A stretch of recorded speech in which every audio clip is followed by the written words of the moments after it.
training seminar. A lot of you guys know me from my day-to-day life. I live in Waterville. I work in the local area, and right now I work my day job is as a drug and alcohol counselor, but I've worked in the prison system as a behavioral health guy, worked with kids at a group home, and men who were convicted of violent assaults against their partners and stuff. So I love human behavior. I love social, stuff, understanding the way people come to be the way they are. So what I noticed, growing up though, was that most people don't ever get introduced to, ideas and content that might help them to have a good life until after they get arrested, until after they get in trouble, until after they lose their family or they become broke or homeless or, become addicted to something. So about 7 years ago, I decided I was going to create a program geared towards prevention that would help people to kind of learn some basic stuff about how to have a good life and be a good human being. And of course, most people think, well, who are you to tell me anything about my life? You can't tell me anything about my life. And of course I can't, except that we're all human beings. So as long as we keep it on that level, I'm different than you as an individual, but we're similar as a human being, right? We all like to be safe. We like to be treated with dignity and equality. We like to have appreciation and acknowledgement. We want to have enough stuff. That's a sufficiency thing. We want to have peace and hope and joy and justice and love. And so I got to thinking, how do we go about creating situations in which people get those kind of experiences? And I found that there's a lot of reasons why we don't have those kind of experiences, and a lot of it has to do with not either knowing or stepping into the role that I call the average Joe hero, right? So I believe that everybody was born to be heroic, right? And I don't mean that like that you're going to be like the next, amazing whoever gold medalist, but that in order for you to have a good life, you have to learn how to take initiative. You have to learn how to follow through. You have to learn how to manage situations, right, for positive outcomes.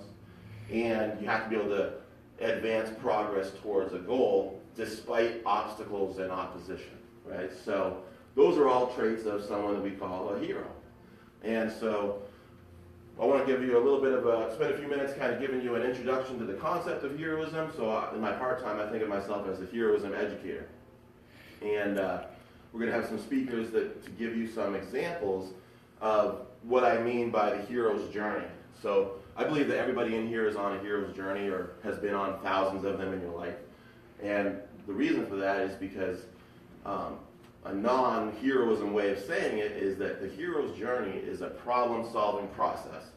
So most people encounter a problem and they decide that they can't face it for whatever reason, right? It's too big, it's too scary, it's too difficult. It could be the schoolyard bully, it could be the abusive partner, it could be the boss that's exploiting you for your resources or money. My boss never did that. Just kidding. And and then there's people who treat you really well. So when you encounter those people and places and events that are problematic, you can either avoid them, which is what I used to do, and I'll tell you a little bit about that, or you can confront them. And most people don't confront them. So I'm really pumped because we've got Dan and Carrie here who were credited with breaking up a shooting in Walmart a couple of summers ago, and we'll get into that later after the break. But they're a great example of being an ordinary person who's in the right moment and chooses to act to improve a situation, right? And people who, I know there's some people here that work at the prison, you guys are doing that every day. People who work in the drug and alcohol, stuff, you're helping people every day. Domestic violence, helping people every day. And so I want to do a little bit of the heroism educator piece, and we've got me and some other great people who are going to be talking about some of those structural kind of things regarding education. And then I want to give you some real life examples. So just a little bit about me. This is kind of a more intimate setting, so feel free if you have like a question that you want to ask or you want to blurt something out, that's cool. Don't be shy. Because part of what I'm doing here is I want people to have a sense of community and to kind of we're not in a church setting, we're not in a work setting, it's not an AA meeting, you know what I mean? It's just a way for people to hang out and kind of celebrate our successes and our pursuit of personal empowerment, right? So I want to give you some stories of people who overcome obstacles and opposition, so you can be inspired and leave empowered and feel like you can go out there and confront problems, but in a way that is not going to alienate people, right? So part of the goal for me is to look for people to learn how to raise the standards around them without alienating others. So there's some things we can go over, and I'm not going to use any slides for my presentation today. I tend to do that, but I thought I'd give a little bit more of a personal kind of expression of the way I do things. So basically, my own hero's journey. I grew up in a family that was very dysfunctional and toxic, you could say. Dad was your classic violent, sadistic guy who used to think it was fun to hurt people and stuff. As a teenager, he used to beat down frat guys at doors and then beat everybody up or something, and with my uncle. But so for a while, he was doing his best that he could, and he was actually working as a minister for 14 years. He became born again and tried to kind of get better through the spirituality path, but didn't deal with some mental health things he had going on, and didn't deal with some substance use recovery stuff that he needed to do. And so this was demonstrated by the fact that whenever he would build up stress in his life, he would take it out on his family. And so I was the oldest of four, so I was bearing witness to this suffering around me in the sense of child abuse and domestic violence. And so then my dad ended up getting caught having an affair with his church secretary and embezzling money, and they couldn't prove it and stuff, but he did the classic avoidance technique of skipping town and left me and my three younger siblings on the side of the road at a gas station, and we watched him hitchhike out of town. And he went to Las Vegas and spent 20 years homeless as a crystal meth addict. And so I got to hear story after story of him getting beaten up, calling me up, barking like a dog on the phone at night, and I'm trying to study for my finals as a first-generation college student. By then I had gone to the military. I did 4 years in the Air Force before 9/11, so I was in peacetime, thank God. I didn't have to deal with all the overseas combat and stuff. But for a while I was really angry at my dad and wanted to see him suffer. But eventually I realized that after he did suffer, I found out that he had his eye socket bones broken and his ear ripped in half. He had ribs broken and his arm broken. He was thrown down a flight of stairs. You know how people joke about beating up a homeless guy. Some kids that do that with villainous teenagers do that sometimes. You'll hear on YouTube. But that he was the guy getting beat up.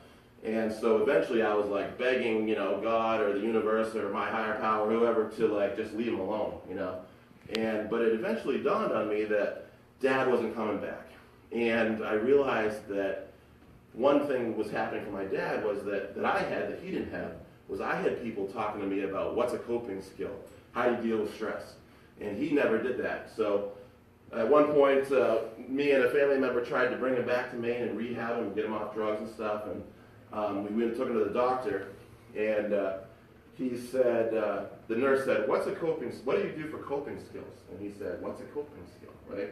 And so I took for granted that everybody knew what that was, because in the mental health field and behavioral health field, they teach you that when you're upset and stuff, you should go journal or listen to music or go for a walk or something to cope with your stress.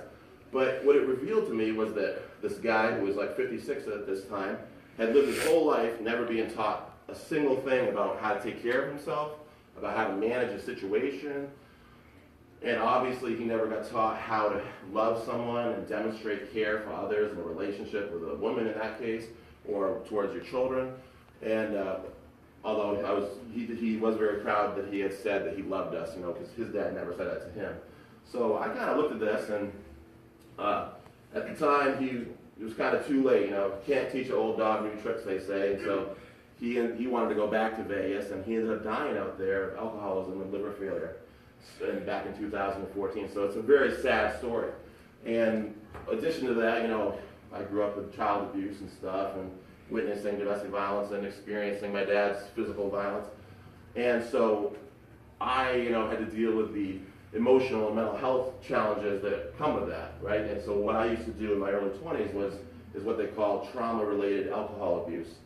And so I would just basically get messed up with my friends every night of the week, to the point where we're puking out of taxi cabs and waking up in people's backyards that we don't even know and stuff, and thinking that's like normal or funny or okay. And I was in the habit of treating people as if they didn't matter. I could date somebody and then just break up with them without any concern for their emotional well-being. And what I realized was that I had learned to shut down my feelings, and I had learned to not pay attention to the way I was affecting others.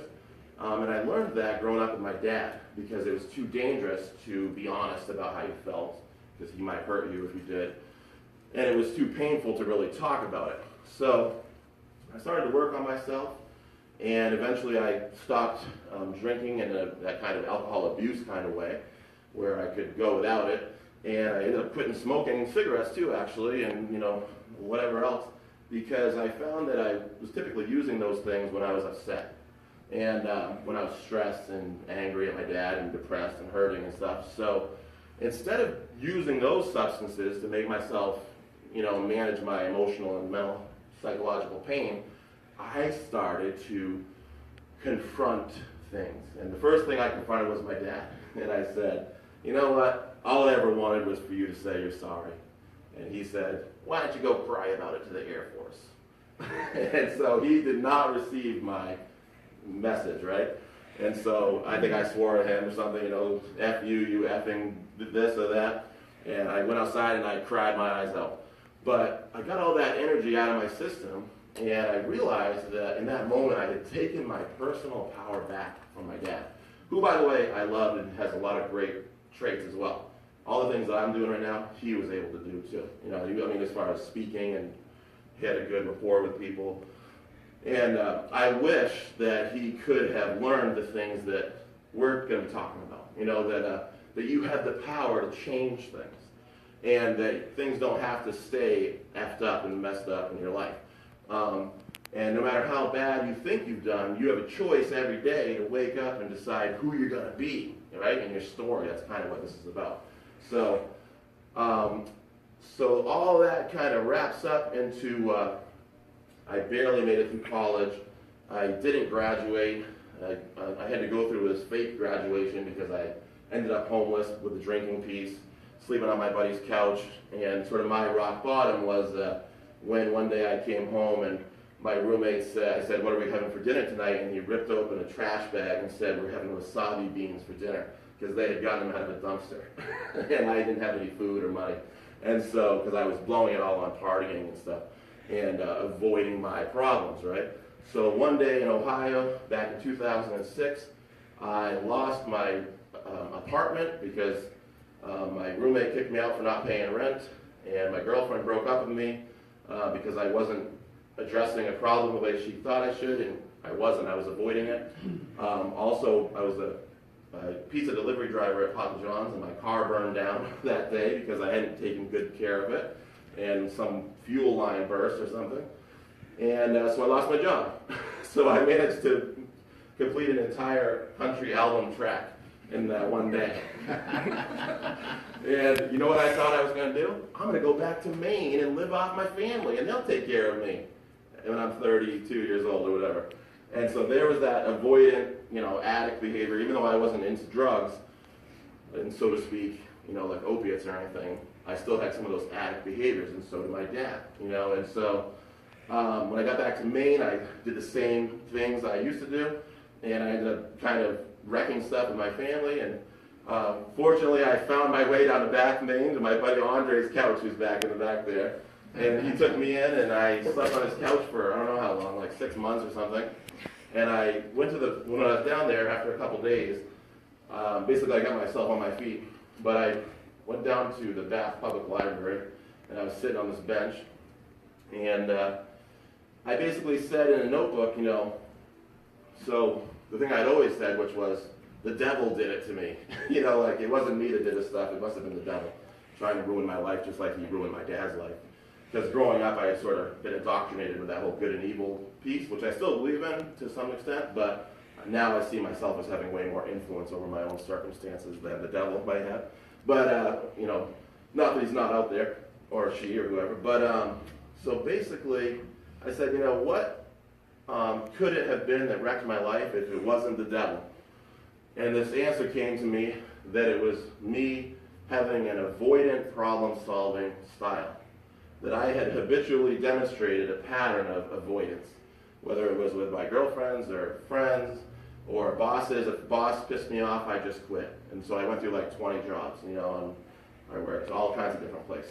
And consequently, the quality of my life was pretty low, right? Because when you can't deal with anything, you don't make it through any tough times, and you don't get anything worth getting. Because life, anything worth getting is hard, right? It's not easy. So basically, I decided to start facing my fears and to confront things. And that day, I cut my hair. I had hair down to my chest. I donated 14 inches of hair to Locks of Love. That was my first move. And guess what? That day, I got hired at Burger King. So here I am, a veteran with 4 achievement medals and an honorable discharge, and I'm the first-generation college student. I got my bachelor's degree by this point. And I'm working at Burger King, flipping burgers. And so I thought this was really pathetic, you know. But I kept going, and I kept going. And sure enough, I got messed with by my boss, and I decided to not quit until I had another job. So I got another job and made a little more money. And that led to working with kids at a group home, which led to working with men in the domestic violence, batterer intervention, you know, abuse prevention for 3 years. And then I got recruited to work at a supermax prison with men who were convicted of violent crimes and had mental health diagnoses, as some of you guys know they're here. And I worked with them as a behavioral health professional.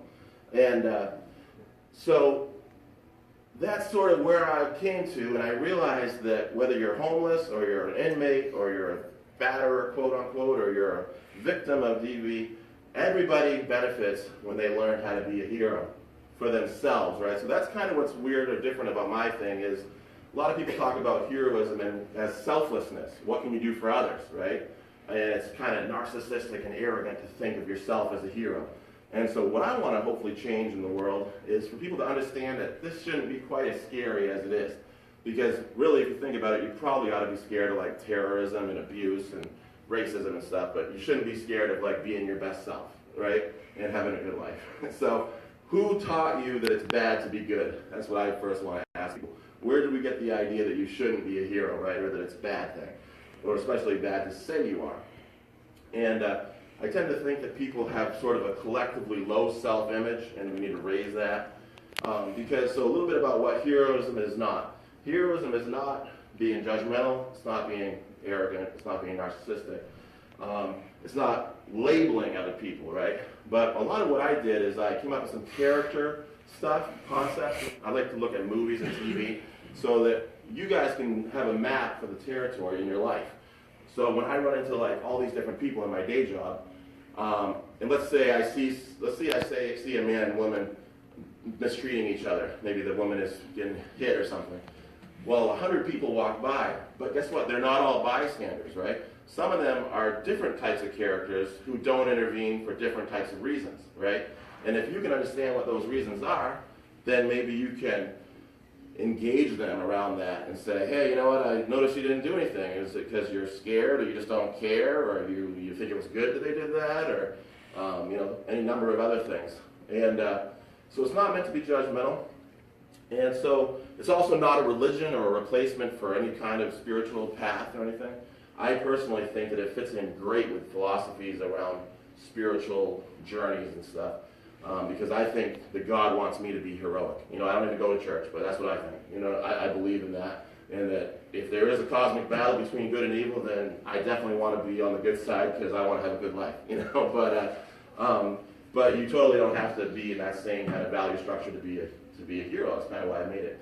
So what is heroism? Heroism is an action like shooting a basketball or casting a fishing line, right? That's what you hear a lot of people say, like, Jimmy intervened to jump on the subway tracks one time in his life, and he saved a guy from getting hit by a train, right? That's great. You should definitely do that. But it can also become a pattern of behavior where you do it a lot. But it doesn't have to be so risky and only happen once in your life. What if you took little tiny risks every day and made little sacrifices every day and intervened in small ways to improve your world for yourself and other people, right? What would that be like? Maybe there's a reason to be heroic in your own day-to-day life. And now, a lot of people don't really want to get too close to that idea because maybe it means holding yourself to higher standards than you're comfortable holding yourself to.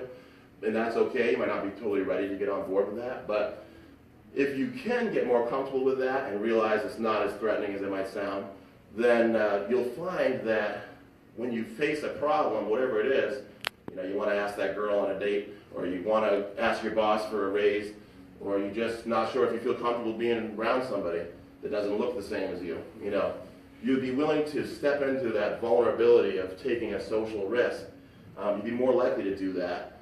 And if you can do that, then you'll be more likely to experience joy, because reality is where joy lives. With all the drug and alcohol stuff and religiosity and gambling and promiscuity, different ways people avoid, reality. You can avoid pain, but you'll never get to have joy unless you live in reality. So I think it's a really cool thing to try to do that, and I think heroism can help you. Three things about heroism. I already mentioned one, which is it's a problem-solving process. The second thing is it's a developmental journey. It's kind of like a journey up a developmental ladder. So I mentioned the characters. I believe that everybody goes through life. You know how you've heard people say children go through stages of development, right? I think you also go through stages of development on the way to being a hero. So that's why I say that a hero is really just an ordinary person, but it's a fully mature person, and it's an empowered person, right? So often if you've been a victim of DV, domestic violence, or child abuse, you might have stepped out of your power, and you're kind of afraid to use your power because you don't want to be thought of as an abuser or a bully. Or maybe you don't know that you have power. Or you think that power is a bad word, right? And by power, I mean empowerment. I don't mean force. Because when I say force, I'm talking about the way that villains in the story act. They like to break things and damage things and ruin stuff. So you want to stay away from the force thing because that makes people not like you and it makes your life suck. But you do want to go towards empowerment. And so you do that by moving up this developmental ladder from this place I call Eeyore, from Winnie the Pooh, right? Eeyore is always like, oh, woe's me. My life sucks, but I don't want to do anything about it. I got another positive drug screen. I don't know what to do with that. Or I stole something again, or I assaulted someone else. But so Eeyore needs to realize that he has the power to take a response and act and develop agency. Agency is a big hero word that you did not get taught growing up, I'm willing to bet. It means the ability to start and complete a task. So Eeyore doesn't start a task. So the first thing you gotta do is be able to intervene. Other people don't intervene because they think life's a big joke, it's all a big party, why do we have to deal with that? Or they might think that they're like a bystander and they're not really connected to their own feelings or other people socially. These are the people you might sit with at a get-together and they don't even talk to you. Like you just watch NASCAR all day, nothing wrong with that. But, you might want to engage with them once in a while and they won't. So those people are going to have a hard time intervening, so they're not going to be behaving heroically from my point of view, because if you have a pattern of not engaging with others or with your own life, why would you jump on the subway tracks when someone needs you to, right? If you've never done it before. Your odds of doing it are more increased if you have a habit of engaging and interacting. Second thing is, when you do intervene, do you do it in a way that improves things, right? That makes life better or keeps it good? The guys that worked over here with me at the prison know that there's a lot of people in prison who are very agentic. They know how to get stuff done, but they're not very moral or team-oriented. They have some ethical problems. The moral compass is broken, and so they do things in ways that are like a drug dealer, using you or exploiting you or selling you the fake drugs. That's like, I love it when I hear patients that I work with talk about as a drug and alcohol counselor. They say, I got in trouble for selling someone some fake heroin. And I'm like, so not only are you dealing drugs that can make people die, but you're even lying to them about it. You know what I mean? Like, it's like extra interesting, extra villainous, But, so the people that are kind of stuck in that villainous role, I call it, like Voldemort, Joker, the Terminator, Ursula from The Little Mermaid, anybody you remember, the Grinch, they're all doing stuff that's against other people. So they're kind of like ruining things. And they don't, even if they did improve, if if they were in charge of your birthday party, you're probably not going to really have a good time because they're going to ruin it, right? Or they're going to take all the birthday cake and presents for themselves and leave you with none. So then the third thing is, can you protect the situation that you've built? So you've learned how to intervene. You do it in a way that's really awesome. You make like a great experience for people. But then something happens where someone tries to wreck it, right? Like I just said. Will you be the person that can go up to them and say, hey, that's not okay, I don't really appreciate that, I need you to stop doing that. Or if you don't stop, we're going to break up, or I'm going to leave, or I'm going to take a break, or I'm going to get a new job, you know. Giving them some kind of gentle and respectful message, but that's clear and direct, that says, stop. And letting them know what the plan is, if that doesn't happen, right? Without violating their personal boundaries and stuff. So intervene in a way that improves and protect. That's the character development piece of this. The second part is, what's the point of doing that? If you get all those things going for yourself, and you can tell you're doing that by developing certain habits, like don't be a villain, right? So don't try to coerce people. Don't try to threaten them. You're going to hurt them with punishment. Don't be a bystander. So if something bad's happening, don't just stand there. And don't be Eeyore. Don't act like you have no power when you do. But what's the point, right? Those are all habits that help you to become a good manager. And if you can become a good manager, what are you going to manage, right? You're going to manage your situation for your kids, for yourself, for your employees. So if you're in charge of some social environment, it's great to be heroic because you create environments in which people can get their human needs met, like I said earlier, for safety, acknowledgement, dignity. I was telling Michelle it is, right, in the back of that. One thing I love about T-Mobile is that they treat their employees really well, and they're always doing these celebrations and parties and stuff. And when we were at the prison a couple times, I remember we did some donuts when some good things happened. You know, little things like that to help people to feel appreciated. Adds to the quality of your life, helps people to feel like they can open up and be themselves. And so develop those habits, become your inner hero, you know, unlock your innate heroic potential, and then apply it to creating good situations and protecting them. And then by doing that, I say that the hero is like a mechanic. And so you're like a life mechanic, right?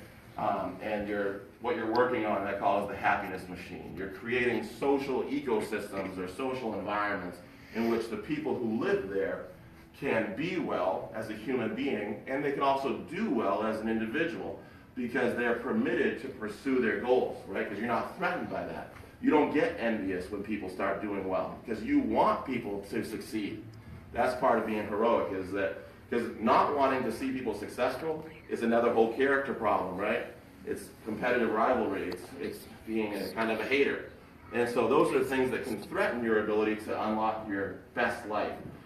So if you can become that person and you can engage with your life and continue to see problems, you know, and go on these little journeys and solve them, then life gets better and better and better, and you become more and more empowered, and pretty soon you're like living this life that you constructed, you know, in alignment with whatever your higher power has planned for you, let's say.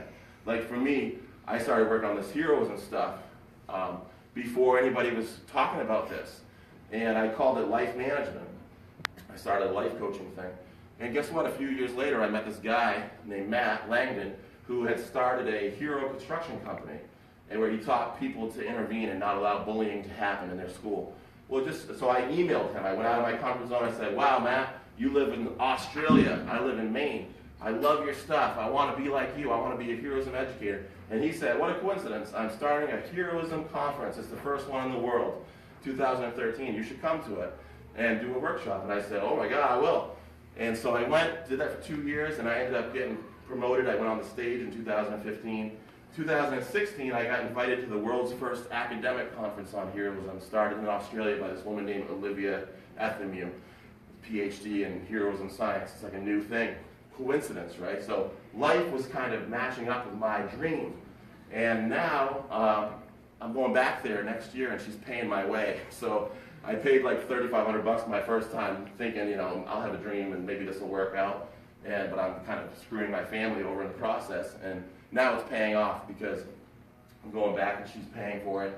And now I'm actually managing this Facebook group that has 100 people in it from around the world who are all heroism educators and heroism researchers and practitioners of the way of the hero, you could say, right? So pretty much in a nutshell, that's what I want you guys to think of. There's the part about you as a person, developing yourself, and the part about your situation, getting involved and helping to create that. And I think that, you know, God, the higher power, is okay with you doing that. I think, like, if you look at, like, ancient scriptures and stuff, they'll say, like, be a good steward of the earth, you know, and things like that. Love your neighbor, right? And all that stuff, I think, kind of speaks to you getting involved and helping to shape outcomes. So you don't just have to stand there and let bad things happen in your life. But that's basically what I've got for you on my piece. And then we'll bring up our next speaker. But does anybody have any questions for me on that? Because you could do it if you want. I know I gave you a lot of info. We good? Do we need to take a quick break? Because I talked for a lot there. How's everybody doing? You need to get a little water or anything? We'll come back up. Why don't we actually do that? Let's take like 10 minutes since we started a little bit late, and then we'll regroup and have Lois come up and do a talk for us. Sound good? All right, cool.